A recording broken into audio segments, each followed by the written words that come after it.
খবরের কাগজ কিংবা টেলিভিশন দেখে যা বুঝছি, লকডাউন শিথিল হচ্ছে দেশের অর্থনৈতিক চাকা ঘোরাবার জন্য।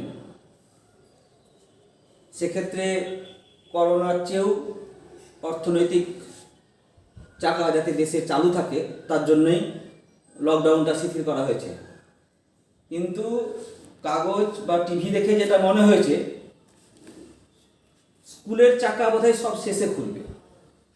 কারণ শিক্ষার ক্ষেত্রে ছেলেমেয়েরা একটু পিছিয়ে থাকলে সেটাও মানা যায়, কিন্তু এক্ষেত্রে জীবনটা আগে, শিক্ষাটা পরে, এরকম বিশেষজ্ঞরা মনে করছেন। তাই আগামীতে ঠিক কবে প্রাইমারি কিংবা 5, 6, 7 খুলবে আশা করতে ভুল হতে পারে, যে আন্দাজ করতে পারছি না ঠিক কবে স্কুলটা খুলবে। তাই বিশেষজ্ঞরা মনে করছেন যে কিভাবে স্কুল খুলবে ভাবনা চিন্তা করছেন। তো অদূর ভবিষ্যতে খুব তাড়াতাড়ি জুন মাসেই পরে যে জুলাইয়ে স্কুল খুলবে এটা মনে করতে পারছি না। কিন্তু লেখাপড়া তো বন্ধ রাখা যাবে না। আমি ক্লাস 10-এর উপপাদ্য অনেকটাই করে এসেছি।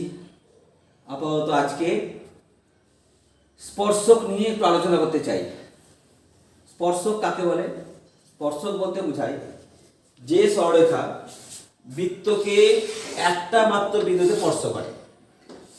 আমাদের আলোচনা বৃত্ত বাদেও স্পর্শক হয়, উপবৃত্ত হয়, পরাবৃত্ত হয়, অধিবৃত্ত হয়। যে সরলরেখা এইসব চিত্রকে একটা মাত্র বিন্দুতে স্পর্শ করে তাকে স্পর্শক বলে। আমাদের যেহেতু আলোচনা বৃত্ত, তা যে সরলরেখা বৃত্তকে একটা মাত্র বিন্দুতে স্পর্শ করে, যে সরলরেখা বৃত্তকে একটা মাত্র বিন্দুতে স্পর্শ করে তাকে স্পর্শক বলে। এখানে বৃত্তের কেন্দ্র ও এবি স্পর্শক। এবি সরলরেখা বৃত্তকে পি বিন্দুতে স্পর্শ করেছে। তার মানে এবি সরলরেখার একমাত্র পি বিন্দুটাই বৃত্তের উপর আছে। এবি সরলরেখায় অনেক বিন্দু আছে, তার মধ্যে পি বিন্দুটাই কেবল বৃত্তের উপর আছে, বাকি সমস্ত বিন্দু বৃত্তের বাইরে আছে। এটা বুঝতে পারছি যে একটা সরলরেখা অনেক বিন্দু দিয়ে তৈরি হয়, কিন্তু তার মধ্যে মাত্র পি বিন্দুটা বৃত্তকে স্পর্শ করেছে। এইটাই বৃত্তের স্পর্শ। তা আমি প্রমাণ করব, আজকে প্রমাণ করে দেখাবো যে স্পর্শক আর স্পর্শ বিন্দুগামী ব্যাসার্ধ, এবি হচ্ছে স্পর্শক ও কেন্দ্র, ওপি হচ্ছে ওপি ব্যাসার্ধ, যেমন তেমন ব্যাসার্ধ না, ওপি হচ্ছে স্পর্শ বিন্দুগামী ব্যাসার্ধ। তো এই স্পর্শকটা ব্যাসার্ধ পরস্পর 90 ডিগ্রি হয়, এটা প্রমাণ করে দেখাবো। কি পড়া আজকে? কোনো বৃত্তের স্পর্শক এবং স্পর্শ বিন্দুগামী ব্যাসার্ধ পরস্পর লম্ব হয়। খুব সহজ, শিখতে পারলে সোজাই। আগের যা জ্ঞান আছে তার ভিত্তিতে আজকেও হবে। কোন বৃত্তের স্পর্শক এবং স্পর্শ বিন্দুগামী ব্যাসার্ধ পরস্পর লম্ব। স্পর্শক বলতে কি বুঝি? যে সরলরেখা এক্ষেত্রে বৃত্তকে একটা মাত্র বিন্দুতে স্পর্শ করে। যে সরলরেখা বৃত্তকে কেবলমাত্র একটা মাত্র বিন্দুতে স্পর্শ করে। স্পর্শক শুধু বৃত্তরই হয় না, অধিবৃত্ত, পরাবৃত্ত, উপবৃত্ত এদেরও হয়, কিন্তু আমাদের আলোচনা বৃত্তকে নিয়ে। তাই আজকে আমি প্রমাণ করে দেখাবো, তোমাদের সুবিধা হবে। পরবর্তী ক্ষেত্রে স্পর্শক নিয়ে আরও যে সব উপপাদ্য আছে তোমাদের কাছে সেটা খুব সহজ হয়ে যাবে। আজকের বিষয়টা খুব গুরুত্বপূর্ণ। তো দেখো, মনে করি বৃত্তের কেন্দ্র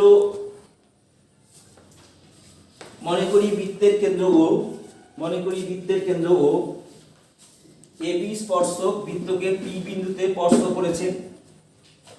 এবি স্পর্শক বৃত্তকে পি বিন্দুতে স্পর্শ করেছে। ওপি স্পর্শ বিন্দুগামী ব্যাসার্ধ, ওপি স্পর্শ বিন্দুগামী ব্যাসার্ধ। আমাকে প্রমাণ করতে হবে ওপি আর এবি পরস্পর লম্ব। প্রমাণ করতে হবে ওপি আর এবি পরস্পর লম্ব। বৃত্তের কেন্দ্র ও এবি স্পর্শক বৃত্তকে পি বিন্দুতে স্পর্শ করেছে।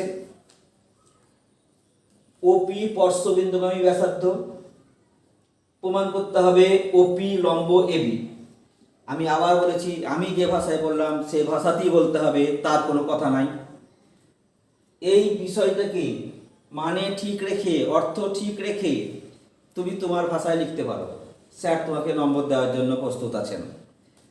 তুমি মূল অর্থ ঠিক রেখে তুমি যে কোনো ভাষায়, আমার চেয়ে আরও জটিল ভাষায় বলতে পারো, আমার চেয়ে আরও সরল ভাষায় বলতে পারো, সেটা ম্যাটার করে না। প্রমাণ করতে হবে কোনো বৃত্তের স্পর্শক এবং স্পর্শবিন্দুগামী ব্যাসার্ধ পরস্পর লম্ব। বোঝাতে পারলাম কথাটা? এখন এসো দেখি কি করে আমরা সিদ্ধান্তে আসতে পারি।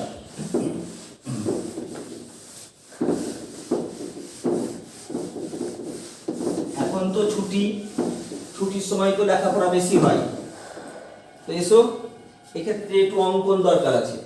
অঙ্কন হচ্ছে ও থেকে এবির উপর পি বাদে যে কোনো একটা বিন্দু কিউ নিলাম। এই কিউ বিন্দুটা পি বাদে যে কোনো জায়গায় অবস্থিত। পিটা আরো দূরে হতে পারতো, পিটা আরো কাছে হতে পারতো, পিটা এইদিকে হতে পারতো।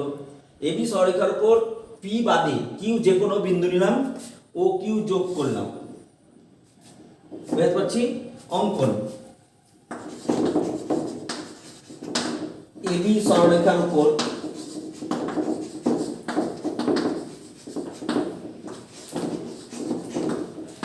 পি বাদে কিউ যে কোনো বিন্দু নিলাম,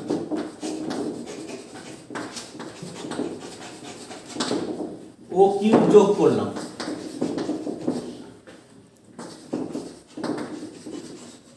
ও কিউ বৃত্তকে আর বিন্দুতে ছেদ করলো। এখানে লিখবো তলাতে, ও কিউ বৃত্তকে আর বিন্দুতে ছেদ করলো।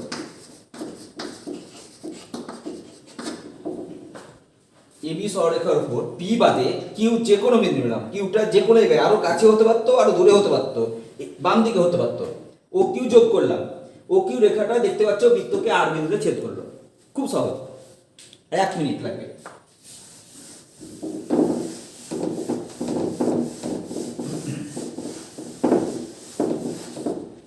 প্রমাণটা দেখো।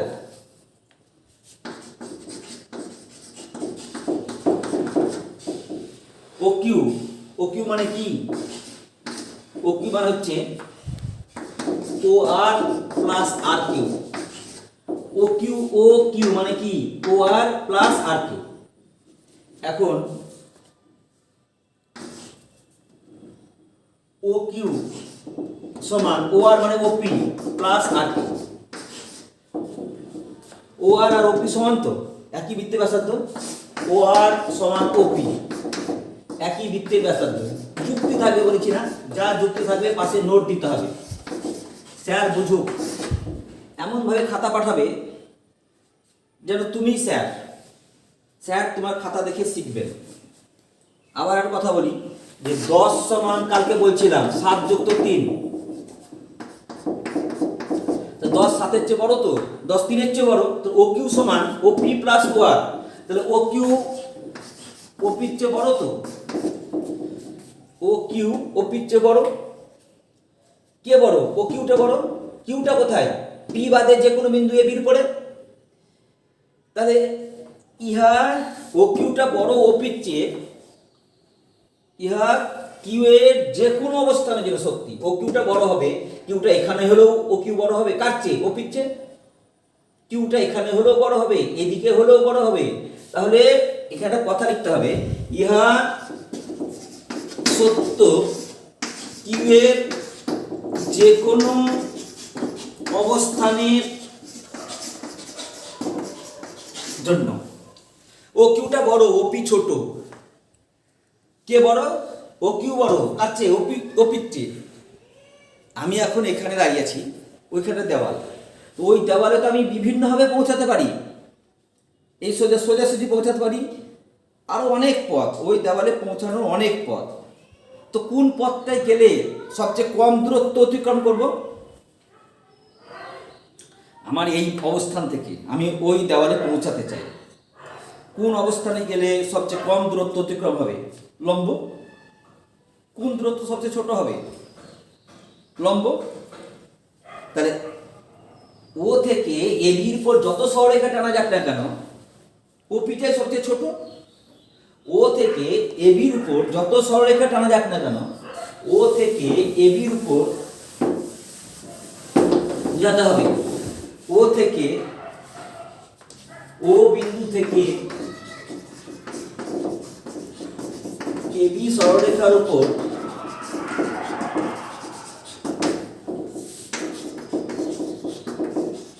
যত সরলরেখা টানা যাক না কেন,